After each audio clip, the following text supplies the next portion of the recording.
Well, happy Sabbath, everyone. Nice to be here with you. I guess I'm the Creech fill-in for the day. I think that's actually the first time my wife and I have been to Indy for services. We know a lot of familiar faces here, but it's nice to be with you on the Sabbath. Hope you've had a wonderful Thanksgiving. I appreciate Mr. McLean's introduction. It's going to tie in with some things I'll discuss today as well. Because if you had to describe, if I asked you, what is God doing with mankind? Or what's his plan? Now, how would you answer that? Maybe take a moment to think, how would you define what God's doing in simple terms? As I think about that, at least in my own mind, my simple kind of quick answer is God's making a family. Right? We can talk about salvation, different elements and different words that kind of mean the same thing. But to me, the simple answer is God is expanding his family. Much like Mr. McLean talked about how much family should be a focus of Thanksgiving and so much to be thankful for within those families, God's ultimate plan, the reason he created mankind, was he wanted to expand his family. God's plan, as you see in my title, or maybe my title's not up. I was asked for a title. I didn't know if they posted it or not. My title is simply, God's plan is a family plan. Right? He's making a family. That's his focus. That's the reason he created mankind. That's the reason we're sitting here today. That currently it consists of God the Father, God the Son, Jesus Christ, but God wants to expand his family. And so he made mankind to give them a chance and created the 7,000-year plan to say, I want to expand my family. He speaks about this as we kind of jump into this over in the book of Romans. Go with me to Romans chapter 8. We'll begin in verse 14. Romans 8 and verse 14.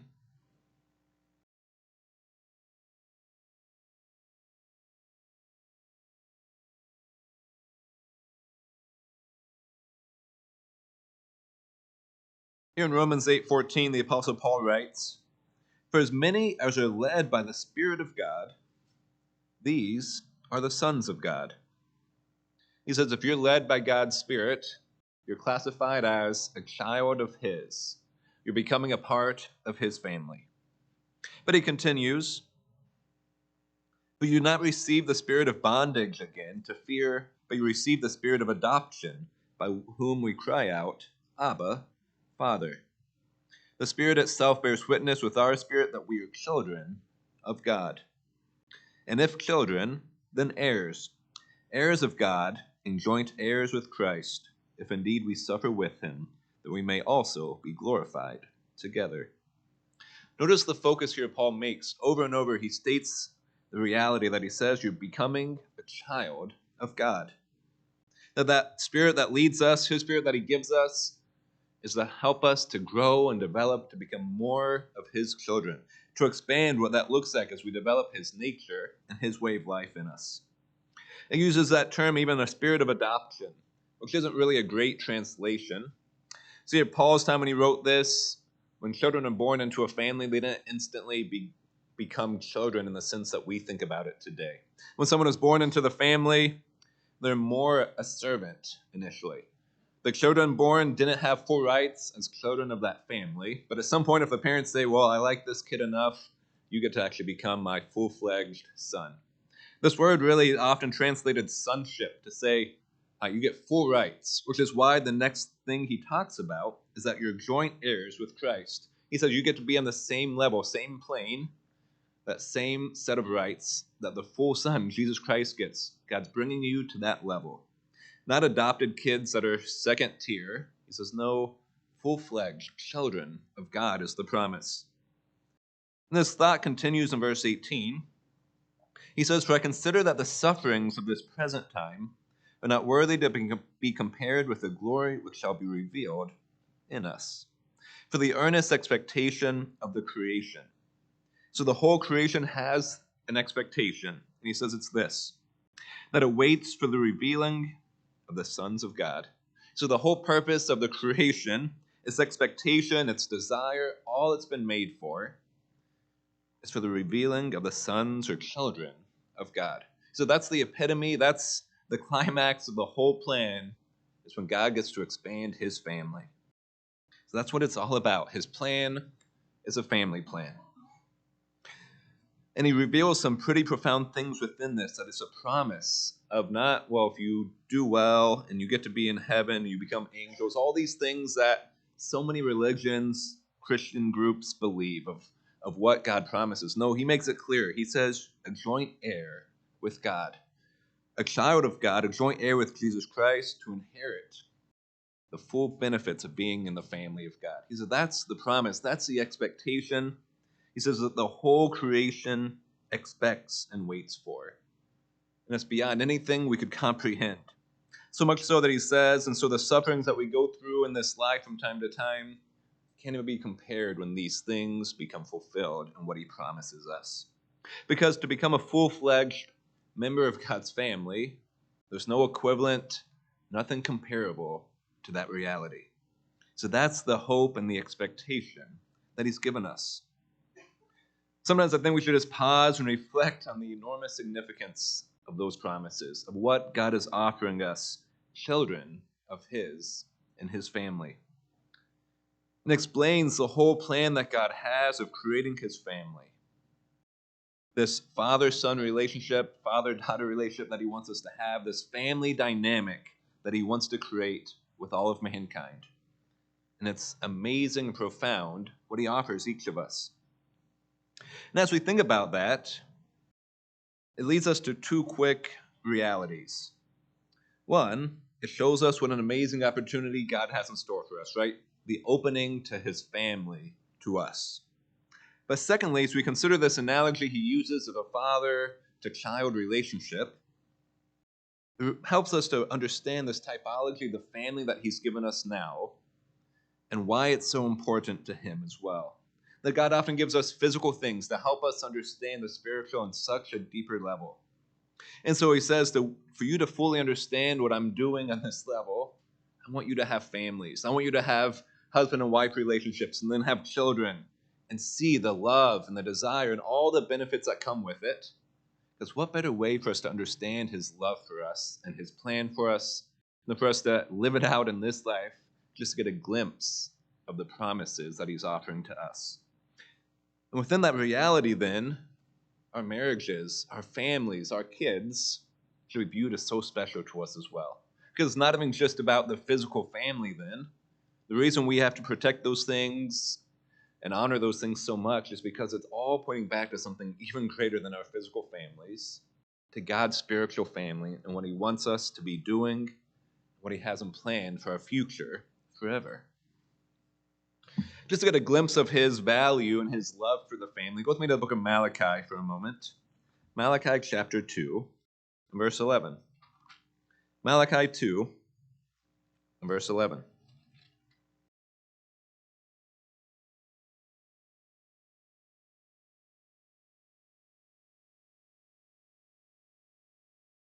Malachi, like most of the minor prophets, begins with talking about how bad Israel and Judah have been because they kept messing up.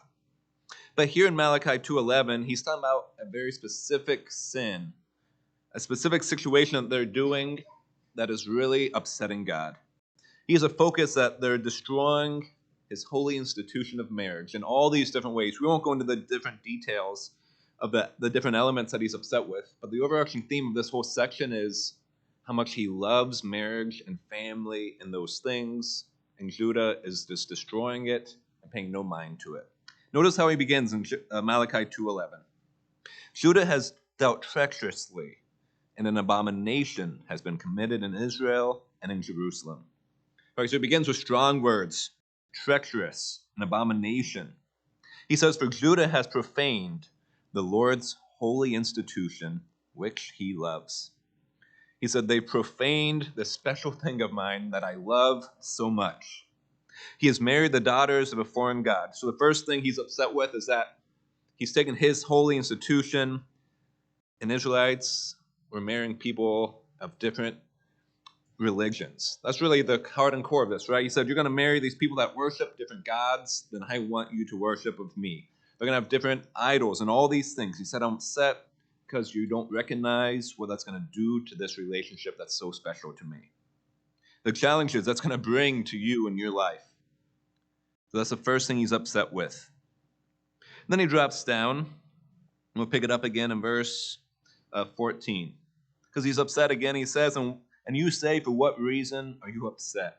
He says, because the Lord has been witness between you and the wife of your youth, with whom you have dealt treacherously. Yet she is your companion and your wife by covenant. But did he not make them one, having a remnant of the Spirit? He says, and why one? He seeks godly offspring. Therefore take heed to your spirit, and let none deal treacherously with the wife of his youth. And verse 16 continues about how much he hates divorce and all the challenges. So this whole section is about all the different elements that can come in and destroy a husband-wife relationship, and by extension, destroy families. Because he says, he wants godly offspring, and that comes from a healthy husband-wife relationship. And so God is railing on Judah here, and he says, my holy institution, this marriage and family dynamic that I want you to have, you're not taking serious. You're not protecting. And again, he wants us to protect it because the value, the blessing it brings on this life now, but even more so because it points to what he's doing on a greater scale for humanity. Now the family is under attack. And God says you have to protect it because it has spiritual ramifications of what all of it is about. Now, I read some studies recently, and one survey showed that the current generation of teens and young adults seek advice from their peers well before they ever get advice from their parents. They said they don't acknowledge their parents' advice. They go to peers, even as teenagers, and say, I trust my 15-year-old friend and their advice to be more sound than my parents. That kids don't go to their parents for advice anymore as a whole. And if we think about our society as a whole, all of our social kind of movements and societal movements are really doing one major component. They're breaking down the family in different ways. Think about this list of items, whether we want to talk about divorce, abortions, homosexuality, transgender movement, adultery, pornography, cohabitation, abuse of parents, TV shows that show parents as dumb and ignorant, incapable of being good parents, or parents shown as not needing or deserving respect. Right, our society as a whole, through media, entertainment, society, do all these things that attack the family structure that God has ordained, that God says is the most important thing within the family to show what he is doing. And so what does all this mean? It means that the physical family that God gave us to reflect the deeper spiritual elements of why mankind exists is being destroyed any chance it gets. It's being altered, it's being broken, it's being neglected, and being put down as antiquated and no longer necessary. Right? They say marriage is no longer needed. The family units, that's old. Right? That's not needed in our current modern society. God says the opposite. He says it's the bedrock of society because it points to healthy families now, but also because it points to what he has planned for each of us. And so make no mistake, the family is under attack. And the less mankind sees the need and importance of family, the less it needs and understands God's plan of what he's trying to restore them back to. The more mankind sees bad fathers, the less mankind is going to want to come to their Father in heaven and have a relationship with him. When a child grows up with an abusive father, a broken home, how's that going to affect their view of God's offer to be in his family when all they've had are bad experiences with family and fathers? Right? Society is destroying it because it destroys what God is wanting for mankind. And it's going against it in every element of the fact. Even the concept that as father's authority and leadership within the family is diminished or questioned or disrespected, how does that make mankind view the father and his laws and his expectations and the honor and respect that's due to him? Right, so there's a trickle-down effect as the family gets destroyed, that it has direct implications to what God is doing with mankind. And because of that, I think the church needs strong families. God has called us to be great fathers, called us to be great mothers, to be leaders in their families to show what a healthy family looks like. Because it's what a great example it is to show mankind what God is doing in his plan. So he's called us to these things. He's called fathers to be leaders of their families, not because men are better, far from it, but because he wants them to be a physical typology of what God is doing. As a father who loves his children, and as a husband, just in the example of Jesus Christ, who sacrifices and will give his all for his wife, just as we see they do for us. But he wants us to show those things to represent, and in a sense, role play what God is doing with mankind. Go with me to the book of Ephesians for a moment. Ephesians 5, verse 22. So as we think about this today, hopefully it hits in two ways that we want healthy physical families, right? God wants us to have that. But there's even a greater calling within it, because as we represent that, we're showing the spiritual side of what God is doing. And so we have an obligation to have healthy families, not just because we want strong families, but because it represents what God is doing with mankind. And it foreshadows his plan for the world. Ephesians 5 and verse 22. So God begins here giving some, or Paul here speaking, giving some directives to husbands and wives to show what a healthy relationship looks like.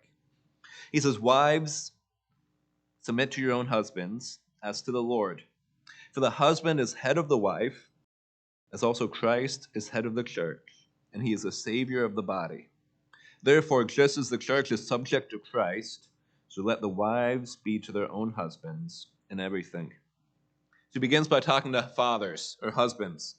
He says, you're the leaders, not because you're the best or always make the right decision. Right? He says you're the leader because you represent Jesus Christ in this analogy that represents what God is doing. Like just like he's the head of the church, you're to be the head of your family. With that brings authority, leadership, responsibility. He says, but also with that comes the expectations of sacrifice, to be willing to give all that you are, which means your time, your love, your life, your energy, every element to the deepest parts of your body for your wife. He says, with that responsibility comes these expectations, just as Jesus Christ did for each of us in this room, what he was willing to sacrifice for us. So he says you have the responsibility to demonstrate Jesus Christ's love on a daily basis to show what that love looks like. This is the example you're supposed to live within this relationship. Not just to be a good husband, but because it points to something so much greater with Jesus Christ and what he did for us. Then he says to women in verse 25. In verse 25, he continues this thought with husbands first.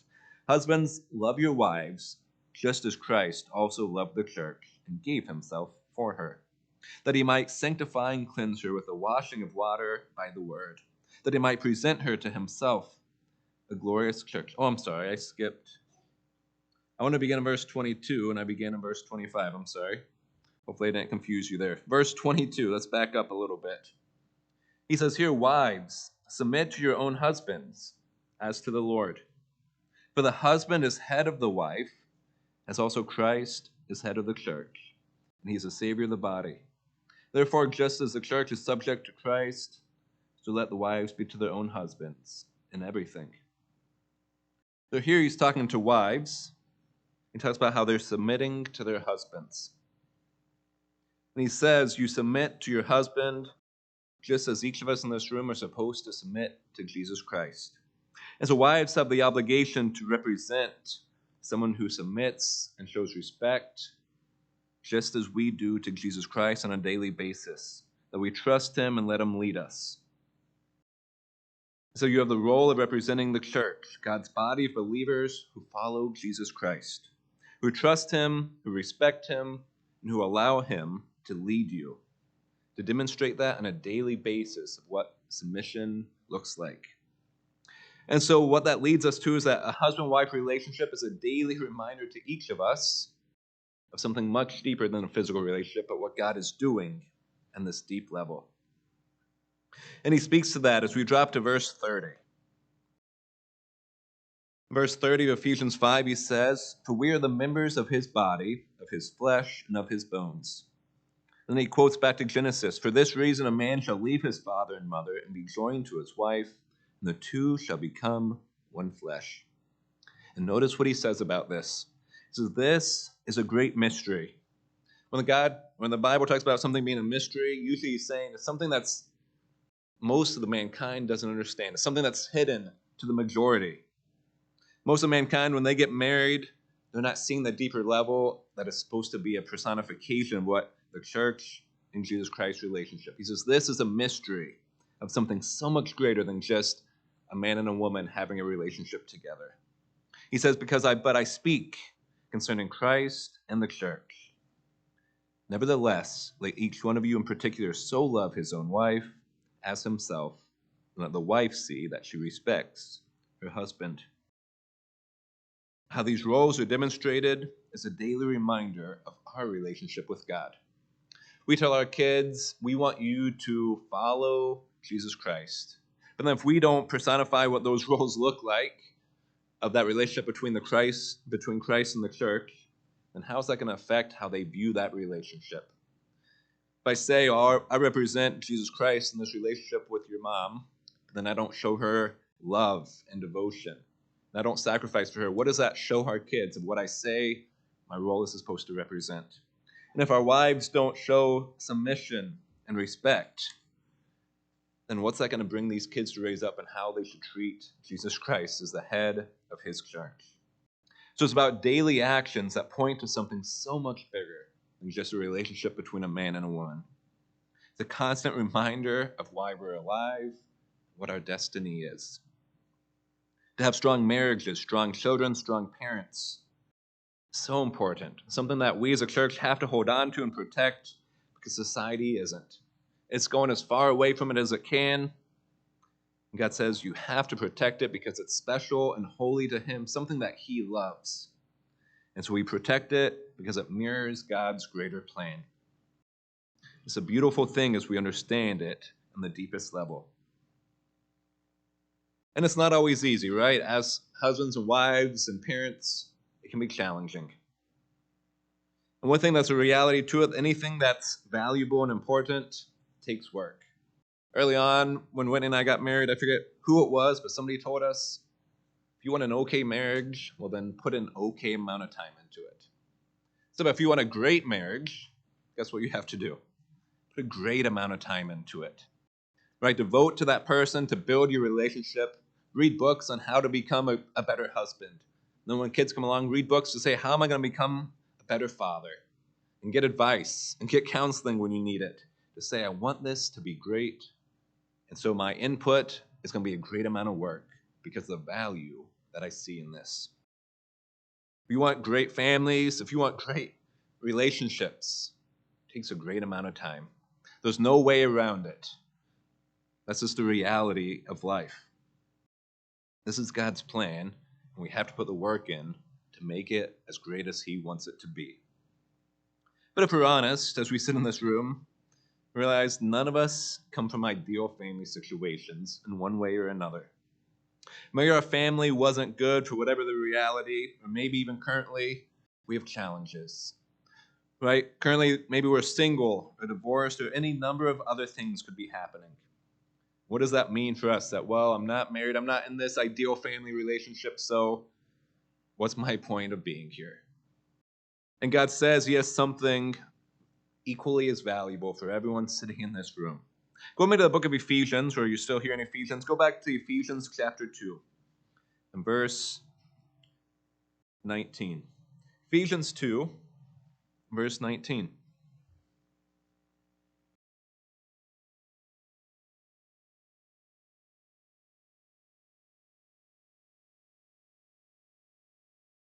Here as Paul writes, he says, now therefore, you are no longer strangers and foreigners, but fellow citizens with the saints and members of the household of God, having been built on the foundation of the apostles and prophets, Jesus Christ himself being the chief cornerstone, in whom the whole building, being fitted together, grows into a holy temple in the Lord, in whom you're also are being built together for a dwelling place of God in the Spirit. So Paul starts talking about something slightly different here. He says, you're no longer strangers and foreigners, no matter where you came from, your background, your lineage. He says you're fellow citizens with the saints and members of the household of God. Right? Isn't that how we kind of identify family here? All we are members of the same household. But here he's saying this analogy of the household, but he takes it not from the physical family unit, but he says you're being built into the family or the household of God. That as much as God values and loves the physical family, equally important, he says, I'm building a family on the earth right now as well. But we're going to talk about his future plan when we're fully born into his family at the resurrection, right? Full-fledged spirit beings in God's family. But here he says,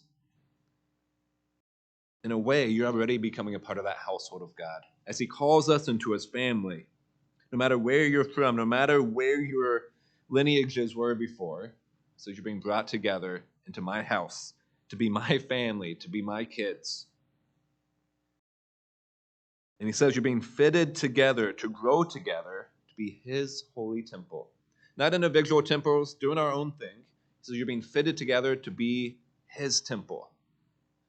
Each of us to be fitted next to each other, to grow, he says, into the holy temple of the Lord. Built together for God to dwell in his temple. We're his temple as we get built together and grow together is what he tells us. So if you don't come from a great physical family situation, that doesn't mean there's no point to all this. He says there's an even greater point of him calling you to his family then, because he gives you the spiritual family that's equally important to what he's doing. And he's calling you into this congregation, into this church, into his body for important reasons and plans. The Father says, come be a part of my household. Come be my family. This desire, this need for strong families isn't just relegated to the physical, but to the spiritual right now is what God says is so important. Go with me just a few pages over to Ephesians 4, verse 15. Here he speaks to this with some slightly different wording, though. There he talks about being a temple fitted together in the household of God. Here he uses another analogy of being a body put together. Ephesians 4:15. He says, but speaking the truth in love, that you may grow up into all things, into him who is the head, Christ, from whom the whole body, joined and knit together by what every joint supplies, according to the effective working by which every part does its share, causes growth of the body for the edifying of itself in love. So here, instead of using the analogy of a family, he uses the analogy of one body that all of us are being built into. And he uses phrases like joined and knit together. Right, if you're joined and knit to somebody else, it's a pretty close relationship. That's not an acquaintance that you say hi to as you pass each other every Sabbath. Right, that's not really what this analogy of joined and knit together into one body speaks to. It speaks to a closeness, an intimacy of this relationship that he says is what the body is supposed to be. It says you're joined and knit together by what every joint supplies, to the effective working by which every part does its share to cause growth of the body. Keeps going back to that every piece, every element is valuable, right? Every joint, every piece, every part does its share so the body can be edified and can grow together. So this is about building a family on the spiritual level. It says as he calls us into his church, it says, I want you to become a family. Right? It's not just the physical family God cares about. When he calls us, he says you have to. Part of our calling, a part of the expectation that he gives us is to become a family, a body that's joined and knit together, working together. And just like the analogy, if you want a great marriage, you put in a great amount of work. If you want to be a great spiritual family, the same lesson applies. You put in a great amount of work, time, to get to know each other, to spend time with each other, to become a family. Now, growing up, I'm sure you've heard Josh speak, we have a big family. And a lot of us in the church in Cincinnati together for a long time. And I don't think I quite ever understood the importance of the spiritual family until we were pulled away from that. About 8.5 years ago, we were sent from Cincinnati to eastern Pennsylvania, about a 9-hour drive from our family. And we quickly realized, well, we're all alone. And we needed family. We had to find ways to develop our spiritual family quickly, because 9 hours is a long time. And so we started building these relationships. And our kids kind of inherited grandparents. There's still a lady in Pennsylvania that our kids call Grandma Rosie. And even though we haven't lived there for over 4 years, she sends our kids birthday cards every year. Because of the relationship that's been developed, because she viewed her kids as her grandkids in a sense, and the family dynamics that are developed. And in California now, where we've been a little over 4 years, the same analogies apply. We found people to be our family in that sense, to say we're a congregation, a family that's joined and knit together. It's not just something we do on the Sabbath, right? Coming to Sabbath services to see each other is kind of the minimum requirement. God says, my vision is that you're a great family, joined and knit together. A household that's doing great things, that's healthy and vibrant, that's doing the work that I've called you to do, to fulfill the missions of what he's called his body to be and to do. Now, as God calls us, it's not an individual calling, right? Each of us have to work out our own salvation without a doubt. But that doesn't mean that we can do it by ourselves. He gives us community, he gives us family, he gives us a collective mission to work on together. In Corinthians, Paul speaks of this as well. Go with me to 1 Corinthians 12. Begin in verse 12. 1 Corinthians 12, verse 12.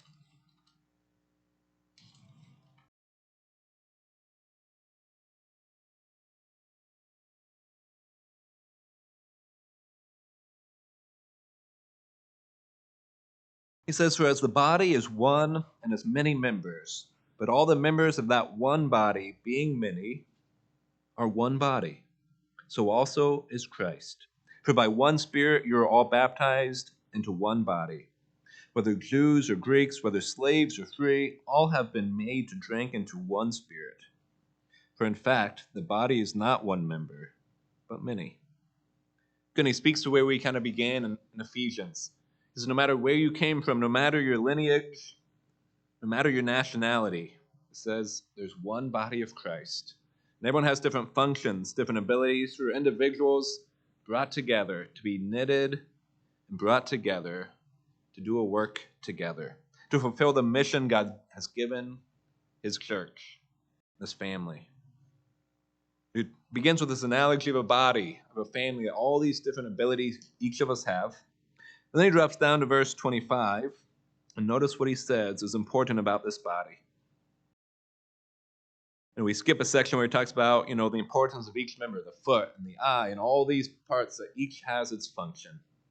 And in verse 25, he says that there should be no schism, no division in the body, but that the members should have the same care for one another. And if one member suffers, all the members suffer with it. And if one member is honored, all the members rejoice with it. He says the body can't be divided. It can't have schisms, right? There's one church of God. And he says you do all you can to stay together. And he says even another level, it's not even just being together, though. He says there's a desire that if you really care about people, when they suffer, you're going to suffer. You're going to know what's going on in their life. When life is hard, you're going to be there to support them and help them. He says that's what a body does. That's what a family does. He says, and when there's something to celebrate, somebody's honored, he says, you're all there to rejoice together. So that's what a healthy family does. This analogy, what a family looks like, is an image of what a body, the church, is supposed to look like. Just like we get together to celebrate milestones and to be there when life is tough.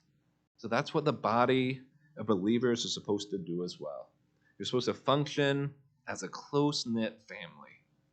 That's God's expectation for his people as he calls us. And that's hard, right? It's challenging at times, no doubt about it, because we all have different personalities. But even within my own family, right, there's conflict. I won't tell any stories about your pastor while he's not here. That wouldn't be fair. Right? But we've had conflict at times in our life. Right? Overall, our family's very close, so it doesn't mean things are perfect, right? But you find ways to work through it because you believe that our relationship's more important than a conflict. So we're going to work it out. Our relationship, our family is more important than a disagreement. So we're going to figure out how to move past it and have a healthy relationship because we recognize that that's what's most important. And so we make it work, even when we have to have hard, uncomfortable conversations, because that's what's most important. Because God's plan is all about the family. And it can be hard and tough, but staying close is more important than some tears and hard conversations, to be joined and knit together to do what God's called us to do and to be. That's God's expectation for each of us. Let's begin wrapping up here. Go with me to Acts chapter 2 for a moment. Giving a pastor a split sermon is always risky a little bit, but I am wrapping up. Acts 2. We're going to get a quick glimpse of the New Testament church and how they functioned. And I'm going to read this because not only is it a reminder to us as a congregation what the New Testament church looked like, but I think we'll see a quick parallel that that's exactly how a family functions.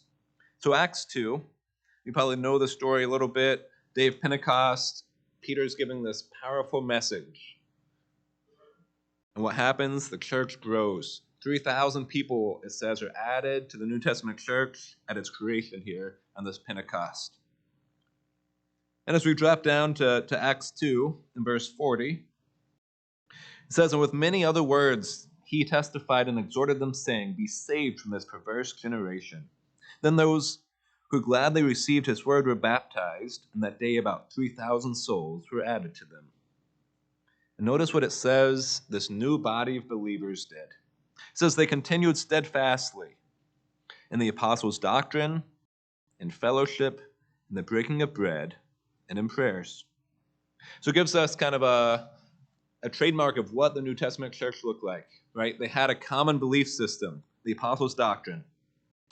And it says, and they had fellowship. That word fellowship is koinonia. It means a close-knit community. So they were a community that cared about each other. So they had the same beliefs. They became a family. It says, and they had the breaking of bread. They shared meals. What's a family supposed to do, right? Have meals together. I think of growing up, we weren't allowed to leave the dinner table until we asked to be excused because we were going to share meals together. Right? Growing up, my parents made a point to say, no, we're going to eat as a family because that's what family does. And so they had doctrine, they had fellowship, they had breaking of bread, and said, and they prayed together. They continued steadfastly in this unity. We'll say, yeah, that's what a congregation's supposed to look like. Isn't that how a healthy family functions?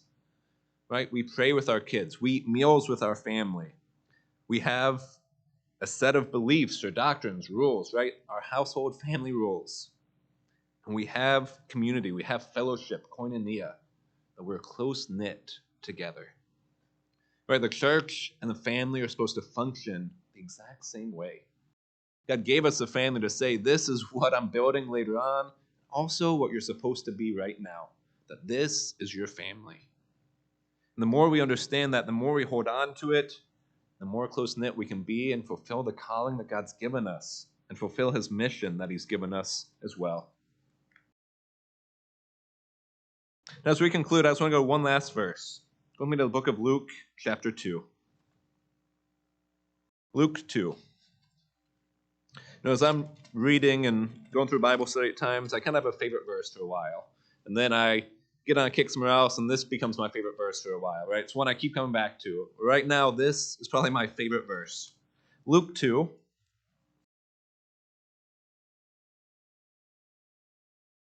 And we'll pick it up in, say, verse 48. So Christ, as a young kid, went to Jerusalem with his family to keep the Passover.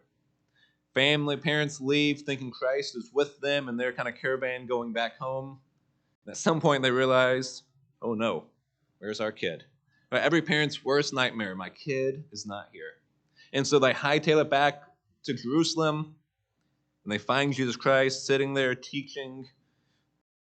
And so they're, a little upset, a little scared probably. In verse 48 it says, "And when they saw him, they were amazed. And his mother said to him, 'Son, why have you done this to us? Look, your father and I have sought you anxiously.'" Right? They're a little concerned that they lost their kid.